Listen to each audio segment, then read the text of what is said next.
The rain on the windows of the gilded stein made the warm light inside feel like a secret. It was a Tuesday, which meant the quiet shift. The clink of silverware was soft, the conversations a low murmur over the gentle hum of the ventilation system. She moved between the dark wood tables with a rhythm that was almost silent, a figure of quiet efficiency in her crisp white shirt and black apron. Her name tag, slightly crooked, read Eliza. Eliza Chun was thinking about rent. The number, $1,875, played on a loop in her head, syncopated with the more worrying figure of her student loan payment due next week. At 24, her life was a careful ledger of debits and credits, and the debits were currently winning. She placed a plate of seared scallops before a smiling couple, her own smile a practiced, pleasant curve of her lips that didn't quite reach her eyes. Her feet ached in her sensible black shoes, a dull, constant reminder of the 5 hours she'd already been on her feet. "Order up for table 7. "Eliza," murmured Jorge from the kitchen pass, his voice a familiar rumble. "Got it," she said, her voice low and clear. She hefted the tray, balancing it expertly on one palm, the muscles in her forearm tightening. As she turned, her gaze, as it always did, swept across the centerpiece of the room. It was an old Bissendorfer grand piano, its polished ebony surface reflecting the low glow of the crystal chandeliers like a still, dark lake. A small brass plaque on its music stand was engraved with the words, "For maestros only." A bit of kitschy decor the owner thought was classy. No one had played it in months. To most of the staff, it was a beautiful piece of furniture. To Eliza, it was a presence. A sleeping giant dot, she delivered the food, cleared an empty wine glass, and refilled a water goblet. Her movements were automatic, leaving her mind free to wander back to the small, cluttered office in the music department she'd left just 3 hours ago. Sheets of manuscript paper were spread across her desk, filled with her tight, neat handwriting analyzing the harmonic structure of a late Beethoven quartet. The work was fulfilling in a deep, intellectual way, but it was also quiet, lonely. It lived in the mind, not in the hands. Sometimes in that silence, she could hear another sound the rich, resonant tone of her old teacher Steinway, the sound of her own younger, more fearless fingers flying across the keys, Professor Albright. He had been more than a teacher. He'd been a guide. He'd found her, a shy 10-year-old with preternaturally large hands, in a community center in Queens, and had shaped her, challenged her, believed in her when the sheer pressure of being a prodigy made her want to fold in on herself. He'd passed away 8 months ago, quietly, in his sleep. The silence he left behind wasn't just an absence of sound. It was an absence of belief. The world of competitive performance, with its glaring lights and judgmental whispers, had already felt like a cage to her. After he was gone, it felt like a cage buried in ice. So she'd stepped away, retreating into the world of theory and history, where music was a puzzle to be solved, not a heart to be laid bare. The scholarship covered tuition, but not life.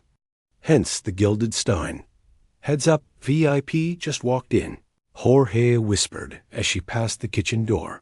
She didn't need to look to know who it was. Liam Thorne's entrance was never subtle. The energy in the room shifted, a slight craning of necks, a lowering of voices. He was a man in his late 40s who carried his wealth not with elegance, but with the undeniable force of a weather event. He wasn't wearing a suit jacket, just a dark, expensive-looking sweater over a collared shirt, his hair perpetually looking like he'd just run his hands through it after a big idea. He was followed by 2 associates, younger men who hung on his every word. They were led to his usual table, the best one in the house, right in the center of the room with a clear view of everything. Eliza watched from the periphery as he sat, already holding forth, his voice a confident baritone that cut through the room's murmur. He was talking about talent, about disruption, about finding diamonds in the rough. Phrases like algorithm for human potential and untapped resources floated over. Eliza's mouth set in a thin line. She'd served him before. He was a decent tipper, but he had a way of making the staff part of his backdrop. She took a deep breath, smoothed her apron, and approached the table. "Good evening, Mr. Thorne. Can I start you and your guests with something to drink from the bar?" She asked, her voice perfectly modulated. Polite. Thorne looked up at her, his gaze quick and assessing, before flicking back to his companions. "The usual for me. These two will have the whiskey sour, but tell Carlos to make them properly, not too sweet." He didn't wait for an acknowledgement before returning to his conversation. "That's my point entirely," he boomed. "We look for genius in the same old places. The Ivy Leagues, the fancy conservatories. But it's out there. It's in the bars, the garages, the restaurants." His hand swept vaguely, encompassing the room. Eliza returned with the drinks, setting them down precisely. She took their dinner order, repeating it back without needing to write it down. Thorne watched her this time, a speculative glint in his eye. "You've got a good memory," he stated. "It's part of the job, sir," she replied, giving nothing away. The meal progressed. Eliza was a ghost, appearing to refill water, clear plates, bring the next course. Thorne's conversation grew louder, fueled by a second glass of expensive red wine. He was holding court on his latest venture, a platform for discovering amateur musicians. "It's all about the moment of truth," he said, his voice carrying. "Put someone on the spot. The pressure reveals everything. The talent, or the lack of it." His eyes scanned the room and landed, inevitably, on the grand piano. Then they traveled back and settled on Eliza, who was quietly topping up his companion's water glass. An idea, bright and impulsive, seemed to strike him. He leaned back in his chair, a slow smile spreading across his face. He waited until she was done. "You," he said, pointing a finger not unkindly, but with the certainty of a man used to being obeyed. "You work hard. You're sharp." Eliza stopped, holding the water pitcher. "Thank you, sir."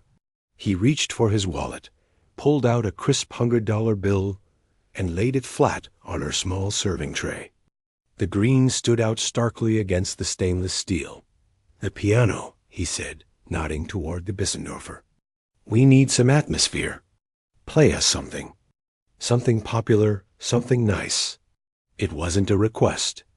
It was a transaction, a challenge wrapped in a whim. His friends chuckled, leaning in, enjoying the spectacle their boss was creating. A wave of heat flooded Eliza's neck. She could feel the eyes of the entire restaurant on her, the curious diners, her coworkers frozen by the kitchen door. Jorge gave her a subtle, sympathetic shake of his head. The $100 felt like a lead weight. It was more than she made in tips most nights. It was a tank of gas, a week of groceries. It was also a dare. For a long second, she was 10 years old again, standing backstage, her hands cold and clammy, hearing the murmur of a waiting audience, feeling like she might be sick. The old, familiar cage door creaked open. Every instinct told her to decline politely, to say she didn't play, to remove herself from this uncomfortable spotlight. But then she looked at the piano, the silent, sleeping giant. She thought of Professor Albright, of his voice, gentle but firm. "The music isn't in the piano, child. It's in you. The instrument is just waiting to let it out." And she thought of the rent, the ledger, the quiet, relentless pressure of her life. Without a word, her face a mask of calm, she placed the heavy water pitcher down on a nearby service stand. She picked up the $100 bill, folded it neatly once, and tucked it into her apron pocket. Then she turned and walked toward the piano. The click of her shoes on the parquet floor was the only sound in the suddenly hushed dining room. Every step felt monumental. She reached the instrument, her back to the audience, to Liam Thorne and his smug, expectant smile. She ran her fingers lightly over the closed fallboard, feeling the cool, smooth lacquer. With a soft click, she opened it, revealing a maze of black and white keys. She pulled out the plush, crimson velvet bench and sat down. The familiar feel of a piano bench, both strange and intimately known after so many months away. She adjusted it slightly, her movements slow, deliberate. She placed her hands in her lap for a moment, her head bowed, taking a deep, steadying breath that no one could see. Then she lifted her hands. She didn't look at the keys. She didn't look at the audience. She looked at some distant point in the grain of the wood before her. Her shoulders, which had been held in a tense server's posture, relaxed. Her spine straightened. Her right hand moved first, a solitary finger pressing down on a single key. A pure, soft C-sharp note hung in the air, delicate and lonely. Then another and another, weaving the opening, haunting melody of Chopin's Nocturne in C-sharp minor. It was a piece of profound, private sadness, of nocturnes and farewells. Under her left hand, a gentle, rocking accompaniment began, supporting the melody like a deep, sorrowful breath. The transformation was absolute. The weary waitress was gone. In her place sat a musician, lost in a world of sound. The notes were not just played. They were drawn out of the piano with a touch that was both tender and sure, each phrase sighing with a lifetime of feeling. The restaurant had stopped completely. No one moved. No one coughed. They just watched the woman at the piano. The last note of the Chopin Nocturne faded away, not with a bang, but with a whisper. It seemed to hang in the warm air of the restaurant for a second longer than was possible. A ghost of sound before dissolving into silence. Eliza's hands settled softly in her lap. She kept her head down for a moment, her eyes closed. The world outside the music came flooding back in the scent of garlic and rosemary from the kitchen, the faint hum of the lights, the weight of every single person's gaze on her back. It felt like breaking the surface of a deep, still lake after holding your breath for a very long time. Her heart was a drum against her ribs. The silence stretched for a beat, then two. Then applause began. It wasn't the wild, cheering kind. It was slower, deeper, a sound of genuine respect. It came from the older couple in the corner, from the group of friends celebrating a birthday, from the lone diner at the bar who had put his book down. Even the busboy, standing frozen with a tub of dirty dishes, was clapping softly, his mouth slightly open. At the center table, the two younger associates joined in, their faces showing real appreciation. But all eyes drifted to the man who had started it all. Liam Thorne was clapping too. His hands came together in slow, measured beats. Clap, clap. There was a thoughtful look on his face, but his eyes were sharp, calculating. He hadn't gotten where he was by being easily impressed. He'd been surprised, yes. A waitress who could play Chopin with that kind of feeling was a curiosity, a fun story to tell. But in his world, surprises were just data points. This was a data point that didn't fit the model, and that meant he had to probe it further. He stood up. The applause died down, everyone watching to see what the millionaire would do next. He walked toward the piano, his steps unhurried. The crisp $100 bill was still in Eliza's apron pocket. He stopped beside the grand piano, his shadow falling across the keys. "Very nice," he said, his voice carrying easily in the quiet room. He gave a small, conceding nod. "A pretty little piece." "Sad, but pretty." Eliza finally looked up at him. The fog of the music was clearing from her eyes, replaced by a wary alertness. She said nothing, just waited. He reached into his back pocket and pulled out his wallet again. This time, he extracted 5 $100 bills. A gasp, quickly stifled, came from somewhere in the room. He placed them neatly on the polished ebony lid of the piano, right above the manufacturer's name. The money looked both vulgar and powerful lying there. "You've got touch." "I'll give you that," Thorne continued, his tone conversational, as if they were discussing the wine list.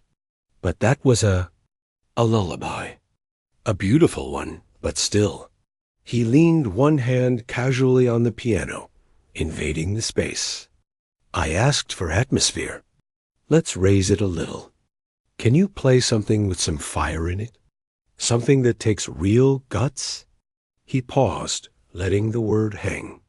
"Something real?" The challenge was as clear as glass. He wasn't satisfied. A parlor trick wasn't enough. He wanted a spectacle. He wanted to see if the depth went beyond a single sad song. He wanted to see her break, or prove him wrong. A flush crept up Eliza's neck again, but this time it wasn't embarrassment. It was something hotter, sharper. It was the slow burn of an old banked fire getting a sudden gust of oxygen. She thought of the $500. That was her student loan payment. That was breathing room. That was a month where she wouldn't have to check her bank account before buying groceries. But it wasn't about the money. Not really. She thought of Professor Albright's living room, shelves bowed under the weight of scores and records. He'd had a way of pushing her. "You play the notes, but where is the storm?" He'd ask, his bushy eyebrows knitted. "You have the technique in your fingers. Now I need to hear it in your bones." She hadn't played the storm in years. She'd locked it away, along with the anxiety, the fear of failing him, the fear of failing herself.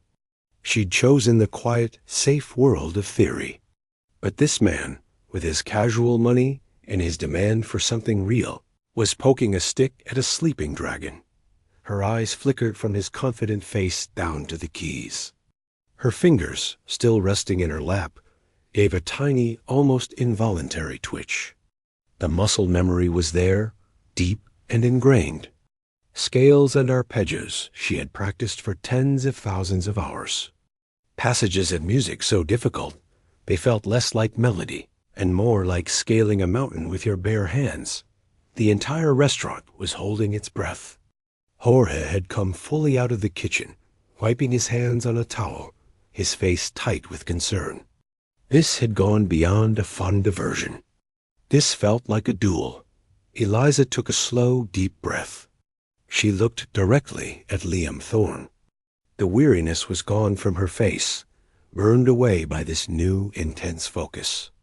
Her voice, when she finally spoke, was quiet, but it cut through the silence like a knife. "A real piece?" Thorne's smile returned, a bit of his smugness seeping back in. He thought he saw hesitation. He nodded. "Show me what you've got." That was all she needed. She didn't look at the money. She didn't smile. She turned her body fully to the piano, squaring her shoulders to the keyboard. She reached out and with a quiet, deliberate motion, adjusted the bench backward a few inches, giving her arms more room. It was the movement of a pilot preparing for takeoff, a fighter settling into a stance. She placed her hands over the keys, hovering for a second. Her posture was completely different now. At the start of the Chopin, she had been curved inward, private. Now she was expansive, her back straight, her head held high. She stared at the black and white landscape before her, not as a waitress looking at a fancy object, but as a general surveying a battlefield she knew every inch of. Then she began. It started not with a melody, but with a murmur, a low, rumbling cluster of notes in the deep bass of the piano, played with her left hand. It was dark, unsettled, like distant thunder on the horizon. It was the sound of something waking up. Then her right hand came down. It was not gentle. It was a crashing, cascading waterfall of notes, a furious, sprinting line that tore across the upper register. It was intricate and wild at the same time, a whirlwind of sound that made several people in the audience physically jump in their seats. This was not Chopin's sad night. This was daylight, blinding and stormy. This was Rachmaninoff. The opening of his third piano concerto is not an introduction. It is an explosion. It requires a technique that has almost superhuman hands that can stretch wide intervals at lightning speed, fingers that are both powerful and unbelievably precise, a mind that can keep track of several complex, interweaving lines at once. Eliza's hands were a blur. The left hand wasn't just playing an accompaniment. It was a separate, powerful engine, churning out roaring chords and leaping bass lines that shook the very floor. The right hand flew, never missing a note in the frantic, singing melody that was both fiercely passionate and desperately sorrowful. She wasn't just playing the piano part. She was conjuring the entire orchestra from the belly of the Bissendorfer. The lush strings, the wailing woodwinds, the crashing brass, it was all there, implied in the way she voiced the chords, in the dynamic swells and fades she controlled with her whole body. She leaned into the keys, her shoulders moving, her whole being pouring into the instrument. The effect on the room was total. Liam Thorne had taken a step back, his hand falling away from the piano lid as if it had become electrified. His smug smile was utterly gone, wiped clean. His mouth was slightly open, his eyes wide. This was not what he had bargained for. This was not a parlor trick. This was a force of nature happening 3 feet in front of him. One of his associates had his phone out, not even trying to hide it, recording the whole thing with a look of stunned disbelief. The other just stared, frozen. The diners were spellbound. The birthday group had forgotten their cake. The older couple held each other's hands tightly. The busboy had forgotten his tub entirely. Jorge shook his head slowly, a proud, fierce grin spreading across his face. He'd known she was special, but he'd never known this Dot and Eliza. She was gone. She was in the music, in the storm. Every ounce of the frustration of the last year, the grief, the financial stress, the quiet humiliation of her tired feet and her crooked name tag, the memory of her teacher's belief in her, all of it was fuel. She channeled it all into the raging river of Rachmaninoff. It was terrifying and cathartic. She wasn't performing for the Millionaire anymore. She was playing for herself, for the professor, for the years of silence. The opening section roared to its climax, a series of massive, earth-shaking chords that resonated in everyone's chest. And then, as suddenly as it began, it transitioned. The fury subsided into a passage of heartbreaking, lyrical beauty, a melancholy song that seemed to weep from the piano. Her touch became feather-light, the notes hanging like tears in that sudden quiet. The only sound was the music and the sharp, quick gasp of Eliza's own breath. She was fighting for it, wrestling the beast, and she was winning. And everyone in the Gilded Stein knew, without a doubt, that they were witnessing something they would never, ever forget. The moment stretched, thin and fragile as glass. That heartbreaking, singing melody that flowed from Eliza's right hand was so beautiful, it hurt to listen to. It was a memory of love, a deep, profound sorrow. Her left hand wove a complex tapestry of notes beneath it, supporting it, holding it up. She was inside the heart of the storm now, in the quiet, painful eye. Liam Thorne found he had stopped breathing. He was a man who dealt in code, in clear logic, in disruptive ideas. This was not logic. This was pure, undiluted emotion, translated into a physical feat that seemed impossible. He watched her shoulders move, the fierce concentration on her face illuminated by the soft spotlight over the piano. The waitress was gone. The woman at the piano was someone else entirely, a sculptor, but her material was sound itself. He felt a strange, uncomfortable feeling twist in his gut. It wasn't jealousy. It was awe, mixed with a sudden, sharp understanding of his own mistake. He hadn't discovered a hidden talent. He had accidentally kicked a sleeping giant. Eliza was navigating one of the most treacherous passages of the piece. The music began to stir again, like a great beast rousing from a dream. The melody grew more urgent, the left hand's accompaniment more restless. She could feel the old, familiar sensations, the burn in her forearms, the slight tremor in her fingers that she had to control with sheer willpower, the sweat starting to gather at the small of her back under her shirt. But there was something else, too. A clarity. For the first time in years, the critic in her head, the one that always whispered, "You're not good enough. You'll fail," was silent. Drowned out by the roar of the music she was creating, she pushed into the next section, a furious dance of intricate, interlocking patterns. Her hands crossed and uncrossed over each other in a blur, the high, glittering notes sounding like shattering ice, the low ones like rolling boulders. It was playful and manic and terrifying all at once. A few of the diners actually leaned back in their chairs, as if the sound was a physical wave pushing against them. One of the young associates, the one not filming, whispered, "My God, she's actually doing it." It wasn't just playing.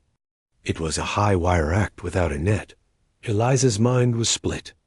One part was deep in the memory of Professor Albright's studio.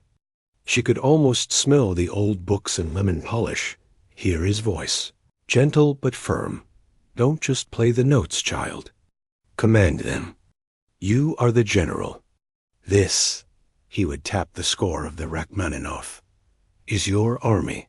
The other part of her mind was purely in the present, calculating the next leap, managing the pedals, feeling the weight of each key. The $500 on the piano lid meant nothing. The staring faces meant nothing. This was between her and the composer, and her and the ghost of her teacher. The music began to build towards its final monumental climax. It was a long, grueling ascent. The rhythms became more complex, piling on top of each other.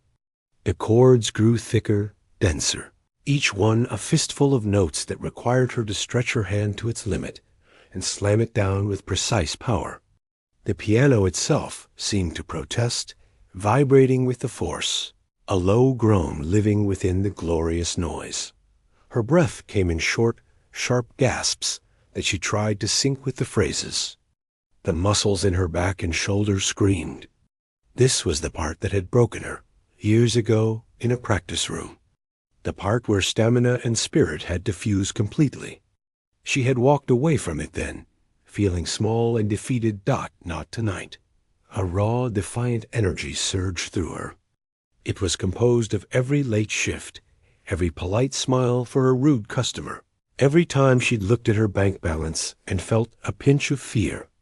It was the memory of her professor's kind eyes and the hollow ache of his absence. She fed all of it into the music. The final pages were a torrent, a hurricane let loose in the elegant restaurant. Her hands were a furious storm over the keyboard, rising and falling, pounding and caressing. It was no longer just impressive. It was visceral.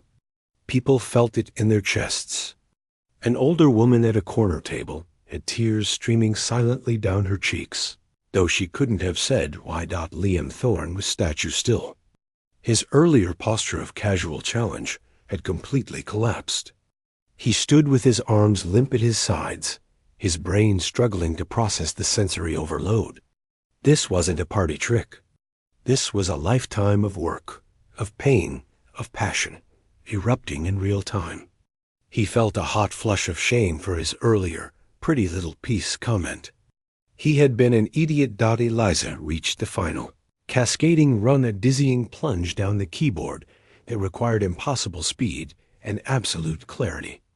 Every note rang out, a sparkling, terrifying waterfall of sound. And then the last chords. They were not loud, but they were immense, deep, and final. They resonated in the air, rich and complex, fading slowly into a silence that felt deeper than any silence that had come before. She held her hands over the keys for a long moment, as the last vibration died away within the piano's great wooden body. Then, slowly, she let them fall into her lap. Her head bowed. Her whole body was trembling now, the adrenaline draining away, leaving her utterly spent. She was aware of a pounding headache starting behind her eyes, of her heart trying to hammer its way out of her chest. She was also aware of a strange, hollow emptiness. The storm had passed, and it had taken everything with it. For what felt like an eternity, nothing happened. The silence was absolute, thick and heavy. Then, from the kitchen doorway, Jorge started to clap. It was one man, alone, his slow, steady claps echoing in the space. Asterisk clap. Clap, clap. Asterisk. It broke the spell. The older couple joined in, rising to their feet. The birthday group stood cheering. Soon, every single person in the gilded stein was on their feet. The applause was thunderous, a physical wave of sound that crashed over Eliza. It wasn't polite appreciation anymore. It was a roaring, emotional release from the audience themselves. They had been taken on a journey, and they were thanking the pilot for getting them through the storm. Eliza finally looked up. The world seemed too bright, too sharp. She saw the standing people, their faces blurry through her own exhausted haze. She saw Jorge grinning like a madman, giving her 2 thumbs up. She saw the shock and respect on the faces of the diners. Her eyes found Liam Thorne. He was not clapping. He was still standing where he had stepped back, his face pale. He looked like a man who had just seen a fundamental law of the universe rewritten right in front of him. When his eyes met hers, there was no trace of the smug millionaire left. There was only stunned, bare humility. The sound of the applause was deafening, but to Eliza, it felt distant, muffled, as if she were hearing it from underwater. The reality of what she had just done began to seep in. She had played the Ratch 3, one of the hardest pieces ever written, from memory on a stranger's piano after a 6-hour waitressing shift. And she had not just played it. She had lived it. Slowly, stiffly, she pushed the bench back. Her legs felt like they might not hold her. She stood up, the simple act requiring immense effort. She turned to face the room, giving a small, almost awkward nod of acknowledgement. She didn't smile. She couldn't. She was completely drained. Her gaze fell on the $500 bills, still sitting undisturbed on the piano lid. They looked like play money now, trivial and silly. She walked past them, her steps unsteady on the polished floor. She walked past Liam Thorne, who opened his mouth as if to speak, but found no words. She walked straight back to her abandoned service station, where her water pitcher still sat. She picked it up. The weight of it in her hand was familiar, anchoring. The applause finally began to die down as people saw she was returning to work. The murmurs started up again. Excited, disbelieving, Eliza picked up a clean cloth and mechanically began polishing a water spot from a glass. Her hands were shaking so badly she almost dropped it. The noise in the room was a dull roar in her ears. She kept polishing the same spot over and over, staring at nothing. She had shattered the masterpiece. And in doing so, she had, for the first time in a very long time, felt completely whole, and completely terrified of what happened next. The roar of the applause finally faded into a restless, buzzing hum. People were still standing, craning their necks to look at her, but Eliza was a statue behind her service station. She polished the same glass with a mechanical rhythm, her eyes fixed on a tiny, invisible flaw. The world had narrowed to the feel of the cloth in her numb fingers and the loud, rushing sound of her own blood in her ears. She was aware of movement near the piano. Liam Thorne was picking up the $500 bills from the lid. He didn't pocket them.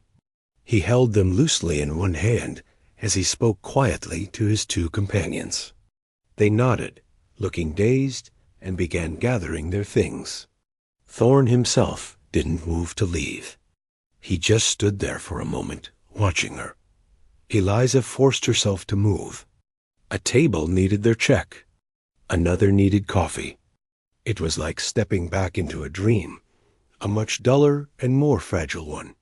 Her body went through the motions calculating bills, fetching cream, saying thank you, have a wonderful evening, in a voice that didn't sound like her own. The customers, however, didn't treat her like a waitress anymore. They looked at her with wide, reverent eyes. One woman reached out and touched her arm lightly. "That was the most incredible thing I've ever heard," she whispered. Eliza just nodded, a tight smile on her lips, and retreated. She was clearing the now empty center table, Thorne's table, when he approached. The restaurant had mostly emptied, the remaining diners giving them a wide berth, stealing glances. Jorge and the other staff were deliberately busy, giving them space, but watching from the corners of their eyes. Thorne didn't sit. He stood by the table as she scraped crumbs onto a tray. He looked different. The bombastic energy was gone. He seemed almost hesitant. "Can I?" He started, then stopped. He tried again. "Can I ask your name?" She looked up, meeting his eyes for the first time since the final chord. "Eliza," she said, her voice flat. "Eliza," he repeated, as if testing the weight of it. He gestured vaguely with the hand holding the money. "What you just did." He trailed off, unable to find a word big enough. He shook his head. "Who are you?" This wasn't a challenge. It was a genuine, bewildered question. The simple words broke through the last of her adrenaline fog. A bitter, tired laugh almost escaped her. Who was she? An hour ago, she could have answered easily. A grad student, a waitress, a woman treading water. Now, she wasn't sure. "It doesn't matter," she said softly, stacking the plates with more clatter than necessary. "It matters," he insisted, his voice low and intense. "People who can do what you just did, they don't work here. They're on stages. They have records." The word "should" hung in the air between them, unspoken but heavy. Asterisk, you should be on a stage. You should have records. Asterisk, she had heard it before. From teachers, from judges at competitions, from the voice in her own head. It was a door she had closed, locked, and walked away from. "Life isn't that simple," she said, finally stopping her work and looking at him. The weariness was back in her face, deeper now, etched into her features. "Can I get you anything else, Mr. Thorne? We'll be closing soon." He ignored the question. He was a problem solver by nature. He saw a shocking anomaly, and his brain, despite the artistic earthquake it had just witnessed, was switching back to analysis mode. But the analysis was different now, softer. "Did you study? Professionally?" She let out a long breath, surrendering to the inevitable. "Yes, at Juilliard, pre-college, a long time ago." A flicker of understanding crossed his face. The pieces were starting to fit, but the picture they made was confusing. What happened? The directness of it should have felt rude. But after the raw exposure of her performance, normal social barriers felt pointless. She wiped her hands on her apron. "A lot of things. The pressure. It wasn't good for me. My teacher, he was the only one who understood. He was my guide. He passed away last year." She said it quickly, to get it over with. "This," she gestured around the restaurant, "pays the bills. The graduate program in musicology, that's for me." "Musicology," he repeated. He knew what it was. The history, the theory, the picking apart of music instead of living it. He looked from her tired eyes to her capable, now still hands. The disconnect was staggering. "You walked away from performing," he stated, not as a judgment, but as a fact he was trying to digest. "I chose a different path," she corrected him. a defensive edge returning to her voice. He was silent for a moment, looking around the nearly empty, elegant room. His eyes landed on the piano, now silent and dark again. And tonight? What was that? That was the question, wasn't it? Eliza hugged her arms around herself. The shaking had mostly stopped, leaving a deep, cold emptiness. That, she said quietly, was for him. And maybe a little bit because you made me angry. A ghost of a smile touched Thorne's lips, but there was no mockery in it. Only respect. I was an idiot, he said plainly. I thought I was being clever. I thought I'd see a cute trick. I didn't see. He shook his head again. I didn't see that.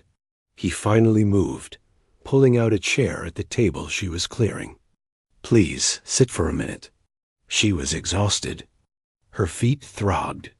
So, against her better judgment, she sat, perching on the very edge of the chair. Thorne sat across from her. He laid the $500 bills on the table between them, like a peace offering. This is yours. It was the bargain. She looked at the money, but didn't touch it. It wasn't a bargain. It was a dare. Fair enough. He leaned forward, his elbows on the table. His demeanor was no longer that of a patron to a server, but of one person to another. Let me tell you what I saw tonight, Eliza. I didn't see a hidden talent. I saw a buried one. I saw someone who has something the world needs to hear, who has chosen, for reasons I think I'm starting to understand, to keep it locked away. In a restaurant. In a textbook. Her throat felt tight. No one had spoken about her music like that since Professor Albright. It was too much. You don't know me, she whispered. I know what I heard, he said. And I know what it takes to build something. My whole life is about seeing potential and, well, funding it. He tapped the bills on the table. But this isn't about throwing money at a problem. What you did tonight, it showed me a problem I didn't even know existed. A problem of a voice like yours going silent. He was thinking out loud now, his eyes alight with a new kind of idea, one not born of arrogance, but of a stunned realization. My platform, the one I was bragging about earlier, it's shallow. It's for finding the next virile singer. It's not for this. He pointed a thumb back at the piano. This is something else entirely. Eliza just watched him, too tired to follow. What was your teacher's name? Thorne asked suddenly. Professor Albright. Henry Albright. He nodded, committing it to memory. He believed in you. It was in every note you played. That wasn't just technique. That was a conversation with him. Tears pricked hotly at the back of Eliza's eyes. She looked away, blinking rapidly. Thorne's voice became quieter, more decisive. I'm not going to offer you a record deal. That would be making the same mistake I made an hour ago, thinking I know what's best. He paused. I want to propose something. Not to you as a waitress. To you as Eliza, the musician. What if there was a way to honor your teacher? To take what he gave you and pay it forward? To create a space where the pressure you felt isn't the only option? She looked back at him, confused. What are you talking about? I'm talking about a foundation. In Professor Albright's name. Its purpose would be to support young musicians. Not just the competition winners, but the ones who are struggling. The ones with the talent, but not the money. The ones with the passion, but maybe too much anxiety for the stage. Providing scholarships, mental health resources, alternative paths to a life in music. He met her gaze. I would fund it, fully, but I wouldn't run it. You would. As the artistic director, the words hung in the air, so huge and unexpected that they didn't feel real. They felt like part of the strange dream. Eliza stared at him, her mind blank. Me? Was all she could manage. You, he said firmly. You understand both sides of it. You've lived the pressure cooker. You've also found solace in the academic side. You know what it's like to have a mentor who matters. And after tonight, you have a story that will make people listen. He pushed the money across the table to her. This isn't a salary offer. This is just the money from the dare. Go home, sleep, think about it. No pressure. No dare. He stood up, taking out a simple business card and placing it on top of the cash. It had only his name and a private email address. When you're ready, if you're interested, send me an email. We'll talk. He gave her one last, long look, a look that had completely transformed from the one he'd given her when she was holding a water pitcher. It was a look of respect and something like gratitude. Thank you for the lesson, Eliza, he said quietly. Then he turned and walked out of the gilded stein, leaving her alone at the table with a stack of dirty dishes, $500, and a future that had just cracked wide open. She sat there for a long time, until Jorge finally turned off the main lights, leaving just the small lamp over the service station glowing. You okay, kid? He asked, his voice gentle. Eliza looked at the money, the card, the silent piano in the shadows. She thought of her tiny apartment, her textbooks, the quiet, predictable path she had carved for herself. I don't know, she said truthfully, and for the first time in a very long. The week after the storm was the quietest of Eliza's life. On the surface, nothing changed. She went to her classes in musicology, sitting in lecture halls where music was discussed as a series of historical developments and harmonic progressions. She went to her shifts at the Gilded Stein, but everything felt different, like she was moving through a world made of painted scenery. People recognized her, not in a shouting in the street way, but in the double takes from other students, in the whispers from the regulars at the restaurant.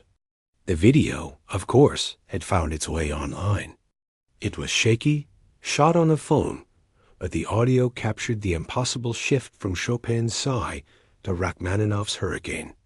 It had a strange title, Millionaire Gare's Waitress. He regrets it instantly. It had been viewed millions of times. Liam Thorne's business card sat on her tiny kitchen table, next to a half-empty cup of tea and a stack of overdue bills. It was a simple, heavy piece of cardstock. It felt like a door. She was afraid to touch it, afraid that if she opened that door, the fragile, quiet life she had built would be swept away for good. She thought about Professor Albright constantly, not with the sharp grief of recent months, but with a softer, more persistent ache. She dug out an old photograph of them, taken after a student recital years ago. He stood behind her, his hands on her shoulders, both of them beaming with a pride that was pure and uncut. She tried to imagine what he would tell her to do. One evening, after a shift, she didn't go home. She walked instead to the old music building on campus, the one that housed the practice rooms in the basement. The air there was always the same, a mix of old wood, dust, and the faint, ghostly echoes of 1,000 repetitions. She found an empty room with an upright piano, its keys yellowed and chipped. She didn't play Rachmaninoff. She didn't play anything from memory. She opened a book of Bach preludes, the notes clean and logical as a mathematical proof. She began to play, her touch careful, her mind on the structure. But about halfway through, her fingers slipped. They drifted into a simple, aching melody of her own making, something that felt like the gray rain outside the window, like the quiet of an empty classroom, like loss. She let it happen. She didn't judge it. She just played the feeling until it was spent. And for the first time since that night at the restaurant, she didn't feel like an imposter in her own skin. She felt like someone who could contain both things, the storm and the quiet after. The next morning, she picked up the business card. She sent a 2-line email. Mr. Thorne, I'd like to talk. Eliza. The meeting was not in a fancy office, but in a quiet, sun-filled conference room at the university library. Thorne arrived alone, dressed more casually than she'd ever seen him. He brought coffee. They talked for 3 hours. It wasn't about contracts or branding. It was about Professor Albright. Eliza told stories, his terrible puns, his bottomless patience, the way he could hear fear in a misplaced note. She talked about the crushing pressure of the competition circuit, the way it made the music taste like metal. Thorne listened. He asked questions. He told her about his own first failed startup, the humiliation of it, and the mentor who had believed in his second, crazier idea. "This isn't charity," he said finally. "And it's not about you performing. It's about building what you needed, back then. What do you wish had existed?" They built the idea together, brick by brick. The Henry Albright Foundation for the Musical Mind. Its mission was clear: to support the whole musician, not just the fingers. It would offer scholarships for students from non-traditional backgrounds. It would fund therapy and coaching for performance anxiety.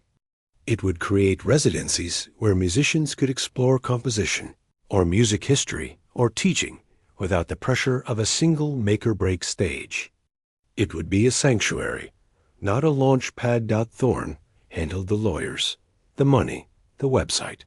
Eliza, as the artistic director, shaped the soul of it. She reached out to former classmates, some who were stars, some who had quit music entirely. To her surprise, they all wanted to help. The story of the Waitress and the Millionaire had touched a nerve in the music world. Everyone knew someone who had broken under the pressure. A year passed. It was a whirlwind of meetings, grant applications, and interviews. Eliza finished her graduate degree. She worked her last shift at the Gilded Stein, where Hora and the staff threw her a small party. The owner, a sentimental man, had installed a small, discreet plaque on the Bissendorfer. It read, "True artistry can be found anywhere. Listen for it." The foundation's first major event was a concert. Not a competition, a celebration. It was held in a beautiful, mid-sized hall.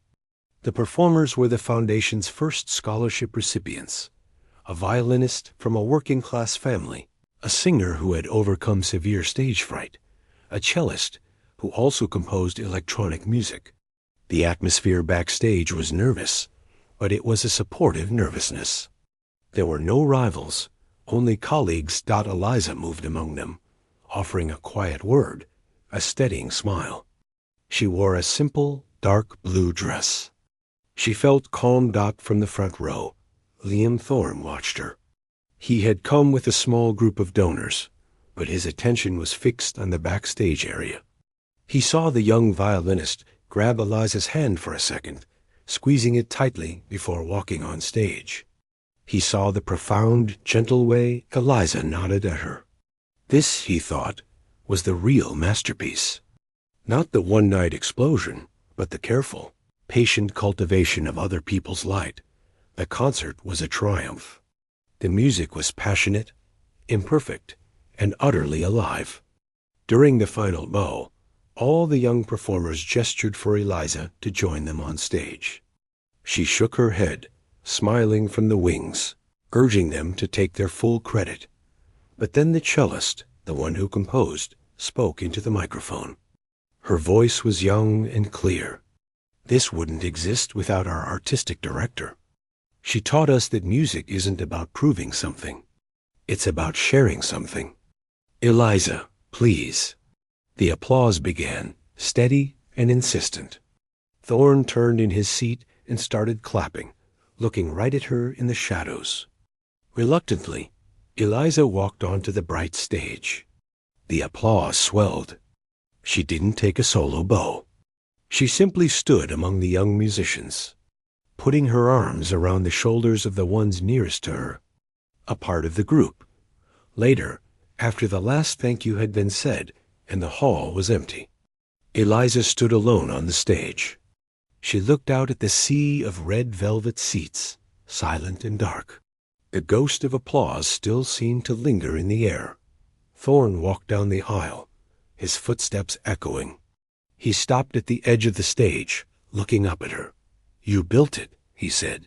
His voice was full of a quiet pride that had nothing to do with investment returns. "We built it," she corrected him softly. He nodded, accepting that. "What now?" "For you?" She was silent for a moment.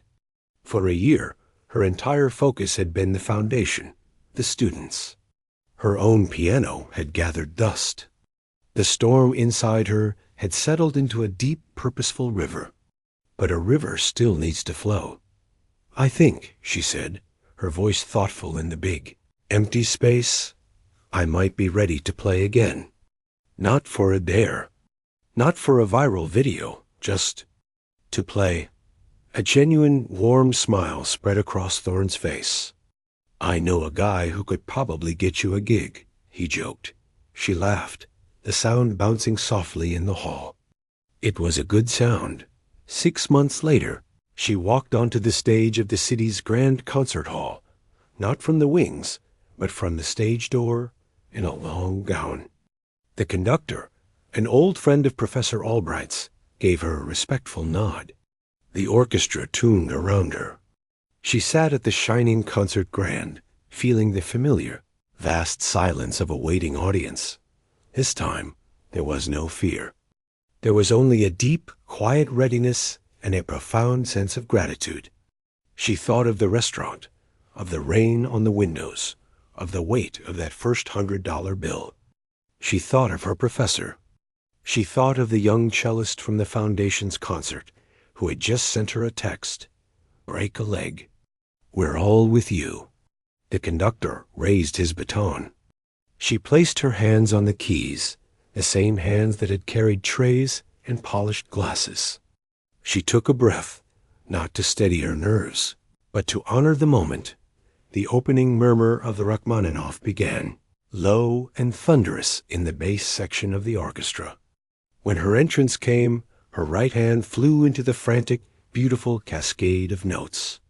It was the same piece, but it was not the same performance. The fury was still there, but it was refined, tempered by wisdom.